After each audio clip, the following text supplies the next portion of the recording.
Kuldeep Yadav, not a part of this 11. Please explain why, what, why. I don't know what to make of it. Why would he get dropped after picking 8 wickets? I think we need to look at the situation holistically. We have to understand and accept that Ashwin is our number one spinner. Number two is definitely Akshar as of today because of the performances he's given, with Jadeja not being around. So that leaves Kuldeep with being number three. Just one test match won't get a Kuldeep ahead of an Akshar. Akshar has been doing well for some time now. He has actually, in many ways, been the leader of the spin bowling attack. When Ashwin has had a tough day, Akshar has come back and backed him. Well, I mean, it obviously changes if Jadeja is there. I think he obviously slots in at number two. But for the moment, it is Akshar Patel at number two. And if they have decided, looking at the wicket, saying, you know what, there's going to be a little bit of help in the for the medium pacers, so let's go in with 3 medium pacers. And if the axe had to fall on the spinner, then they went for Kuldeep Yadav, which is understandable. I think for two reasons. A, the fact that Akshar has obviously been their premier spinner along with Ashwin as a spin bowler.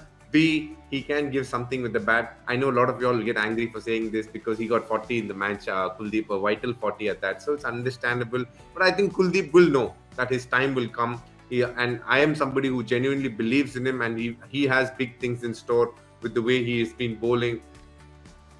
In a sport like cricket, which is a team-based sport, there are some decisions that are going to be hard. In fact, at times I feel they can take harder decisions. I think these are the kind of decisions that will happen when a team does well. Generally, there will be one or two who probably definitely needed to make the cut but hasn't made it. But that's always the case. I feel this decision was a fair one considering how Akshar has been bowling over a period of time. I think if that is something that we need to understand. We cannot quickly look at what Kuldeep has done and forget what an Akshar has done.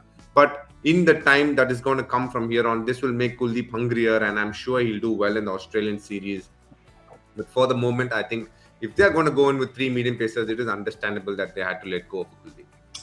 This is the second time in his life that he's taken a 5-wicket haul and has been dropped in the next test match. So I suppose Kuldeep Yadav's life story has a few more challenges than a few other people in life, I suppose. But taking tough decisions is part of professional sport, as you said, DK. But breaking the news to a young bowler who's done well is a much tougher job. On broadcast, they showed a few glimpses of Rahul Dravid talking to Kuldeep Yadav. And all that Kuldeep Yadav did was he had his arms folded and he was just politely nodding. Maybe we tend to dramatize things from the outside a little bit more. But as a captain, how would you break the news to someone like Kuldeep Yadav? What would you tell him? In this current setup, I think Rahul Dravid takes the onus to go and talk to the players and explain to them what was the reasoning behind it.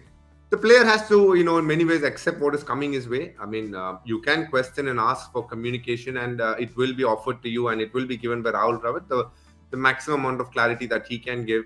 But there is no easy way to say such things. You will understand this when you become a leader of any place, in any situation someday.